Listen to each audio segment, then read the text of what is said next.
नमस्कार दोस्तों, share market for all YouTube channel में आप लोगों का स्वागत है। अगर तो आज का टॉपिक है कि आईपीओ में अपना चांसेस ऑफ अलॉटमेंट कैसे मैक्सिमाइज़ करें।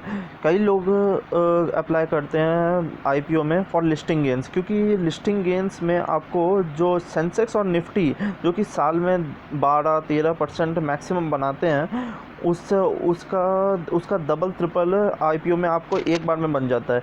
अगर कोई अच्छा आईपीओ आ रहा है और उसका मिनिमम भी ये चले जाता है 30-40% सब्सक्रिप्शन आराम से चले जाता है, उससे ज़्यादा भी गिर जाता है। जैसे आपने आईआरसीटीसी का सुना होगा, आईआरसीटीसी का डबल हो गया था। वो 320 पे आया था, उसका लिस्टिंग हुआ था 650 और गया था 750 तक उसी दिन। तो फिर अब लेकिन 80% लोगों को कभी भी आईपीओ अलॉट नहीं होता है। तो फिर अब हम ऐसा क्या करें जिससे हमें आईपीओ अलॉट हो जाए। मैं खुद ये टेक्निक यूज़ करता हूँ और मुझे ऑलमोस्ट हर आईपीओ अलॉट होता है। तो वो ट्रिप्स मैं आपको बताने वाला हूँ। तो शुरू करते हैं। लेकिन शुरू करने से पहले आप अगर नए हैं तो ये चैनल को सब्सक्राइब कर लीजिए और बेल आइकन को प्रेस कर दीजिए अगर आप नए हैं तो। और वीडियो पसंद आए तो प्लीज़ लाइक कर दीजिएगा। चलिए शुरू करते हैं। तो जैसा कि मैंने कहा कि 80% लोगों को कभी भी आईपीओ अलॉट नहीं होता है, वह क्योंकि वो गलती करते हैं। अब क्या होता है, आईपीओ जो है एक शेयर के लिए 10 लोग डिमांड में खड़े होते हैं, तो 10 में से एक बंदे को ही सिर्फ आईपीओ मिलता है। तो फिर इसलिए 80% लोग कभी भी उस आईपीओ का फ़ायदा नहीं उठा पाते हैं, जबकि इससे पैसा बम्पर बनता है। पैसा डबल हो जाता है सिर्फ 10 से 12 दिन में ही। जो आपने स्कीम सुनी होगी 20-25 दिन में पैसा डबल, मैं आपको सिर्फ 10 दिन में बता रहा हूँ कि पैसा डबल। तो इसके लिए तो फिर आप कैसे लिस्टिंग करवाएं, अपनी कैसे अलॉट करवाएं, तो फिर उसके कुछ टिप्स हैं। जैसे कि पहला है कट ऑफ प्राइस। बहुत लोग गलती क्या करते हैं कि वो कट ऑफ प्राइस ना रख के मैनुअली देते हैं। मैनुअली जैसे फॉर एग्ज़ाम्पल अभी हैप्पीएस्ट माइंड्स का आईपीओ आया है, तो उसका प्राइस बैंड है 165 to 166। ठीक है, 166। अब इसके बीच में वो कहीं भी कट ऑफ जा सकती है। 165.05, 165.10, तो कितना भी हो सकता है। तो फिर वो क्या करते हैं, मैनुअली कुछ भी दे देते हैं। 165.50 चलिए मानिए उन्होंने दिया, तो फिर लेकिन अगर कट ऑफ चली गई 165.55, तब फिर इस बंदे को अलॉट नहीं होगा। तो फिर इससे आप बचे कैसे? तो इससे आप बच सकते हैं, कट ऑफ प्राइस पे वहाँ पे एक ऑप्शन होता है टिक करने का अपने एप्लीकेशन में, उसे आप टिक कर सकते हैं। वो कहाँ होता है ये अब देख लेते हैं। ये देखिए, ये हैप्पीएस्ट माइंड्स का आईपीओ का एप्लीकेशन फॉर्म है। इसमें ये देखिए, यहाँ पे कट ऑफ प्राइस है, इसे आप टिक करेंगे तभी आपका कट ऑफ प्राइस, मान लीजिए अगर कट ऑफ प्राइस 166 भी है, तो फिर आपको उसी प्राइस पे मिलेगा आपको। लेकिन और इससे आपके चांसेस ऑफ अलॉटमेंट 10% इंक्रीज़ हो जाते हैं, जितने भी आपके चांसेस हैं। तो फिर ये गलती आगे से आप बिल्कुल ना करें। अगर आप आज तक करते हैं तो कट ऑफ प्राइस पे हमेशा टिक कीजिए। दूसरी गलती लोगों की, वो क्या करते हैं, एक ही डीमैट अकाउंट से 10 लॉट के लिए अप्लाई कर देते हैं, और उन्हें मिलता एक भी नहीं है। तो फिर क्या करें, आप ये कर सकते हैं, आप 4 से 5 डीमैट अकाउंट खुलवाइए अलग अलग पैन कार्ड पे, अपने फैमिली मेम्बर्स के नाम पे, जैसे अपने मदर, फादर, बहन, भाई, किसी के नाम पे। क्योंकि सेम पैन पे अगर आप खुलवाएंगे तो फिर आपका एप्लीकेशन फॉर्म कैंसिल हो जाएगा। वो रिजेक्शन के कुछ रूल्स होते हैं, वो भी मैं आपको अभी आगे समझाऊंगा। तो ठीक, तो हम क्या करें, अभी हम बात करते हैं नंबर ऑफ़ डीमैट अकाउंट्स की। तो आप ये कर सकते हैं, पहला आपका अकाउंट है, पहले अकाउंट से आप 1 लॉट के लिए अप्लाई कीजिए, सेकंड अकाउंट से आप 2 लॉट के लिए अप्लाई कीजिए, थर्ड अकाउंट से आप 3 लॉट में अप्लाई कीजिए। ये आप कर सकते हैं।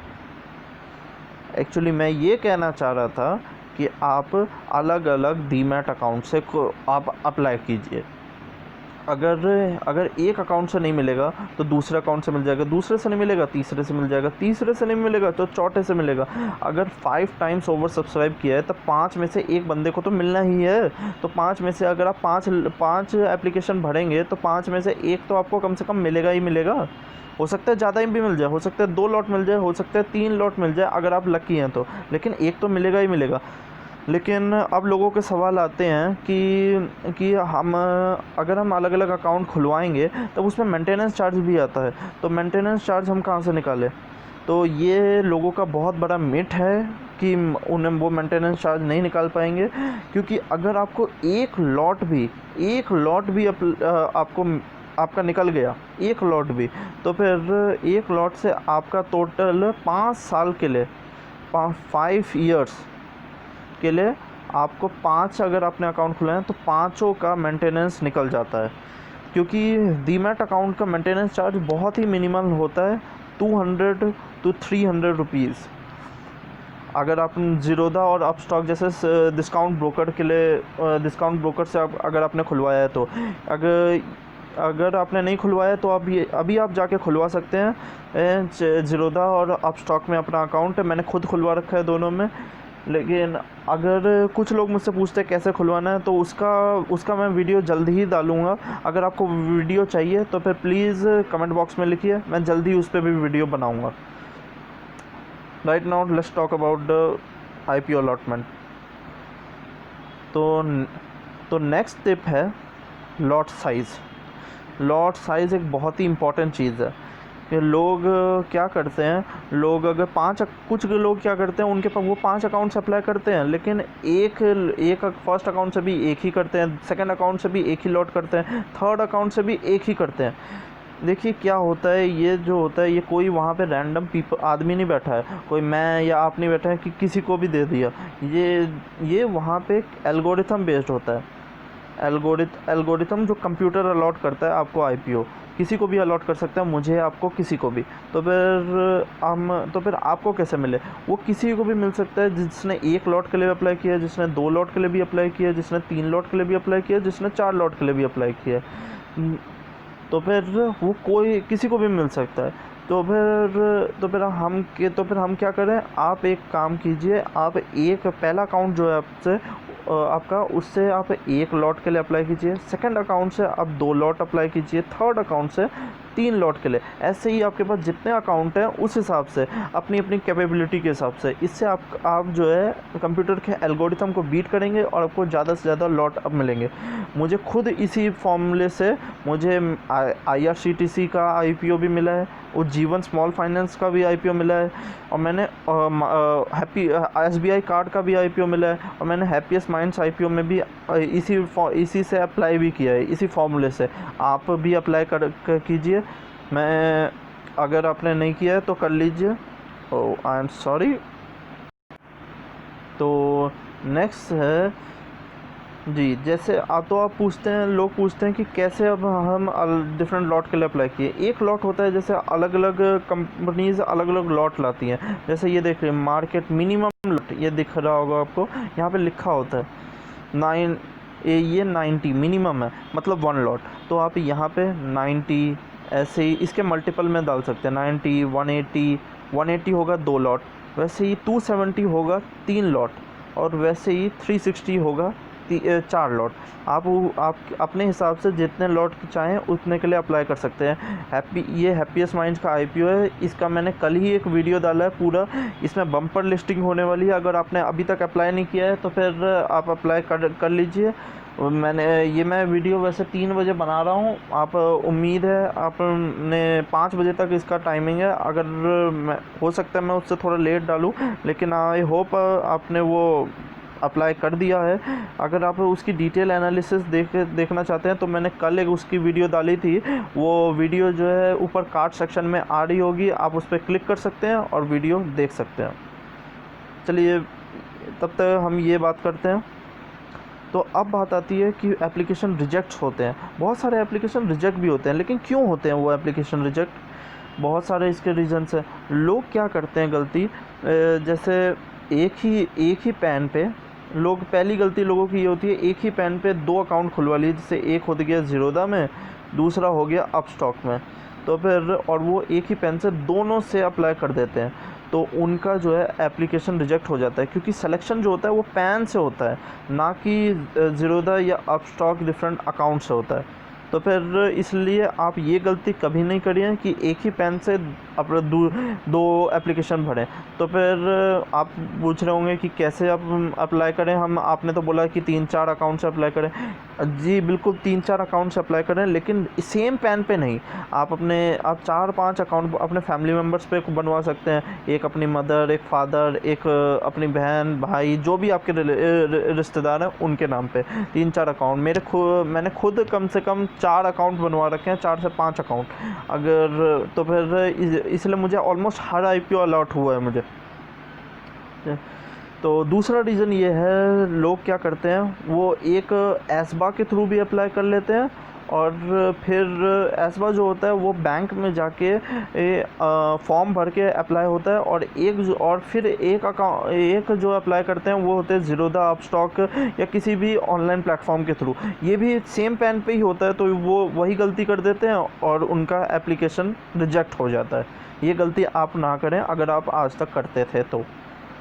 तीसरी गलती, आजकल बहुत सारे ऐसे आईपीओ आते हैं जिसमें रिज़र्व कोटा होता है 10%, जैसे फॉर शेयर होल्डर कैटेगरी, मतलब उनकी पेरेंट कंपनी जो होती है, और 10% जो रिटेलर्स।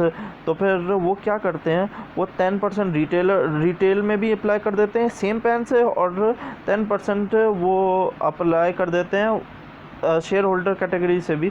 तो फिर वो उनका क्या होता है, डबल एप्लीकेशन से उनका रिजेक्ट हो जाता है। ये गलती आप ना करें। तो और एक गलती ये है लोगों की कि जैसे कोई वहाँ उस कंपनी में काम करता है, जैसे HDFC बैंक, मान लीजिए आप उज्जीवन फाइनेंस का, अभी स्मॉल फाइनेंस बैंक का भी आया था आईपीओ, तब उसमें एम्प्लॉय कोटा भी एक था। एम्प्लॉय में वहाँ पे जो एम्प्लॉयज़ थे उन्होंने उसमें भी अप्लाई किया, रिटेल में भी कर दिया, शेयर होल्डर में भी कर दिया, तो उनका फॉर्म क्लियर कट रिजेक्ट होगा।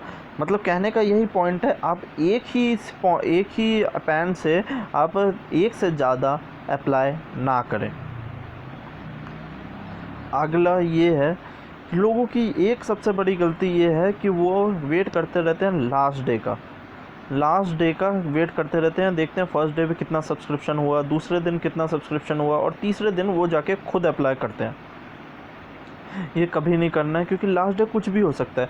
कई बार सर्वर डाउन हो सकता है, कई बार आपका बैंक बंद हो सकता है। अभी जैसे लॉकडाउन हो गया था, कुछ भी लास्ट डे कोई भी इशू आ सकता है, वो गलती आप ना करें।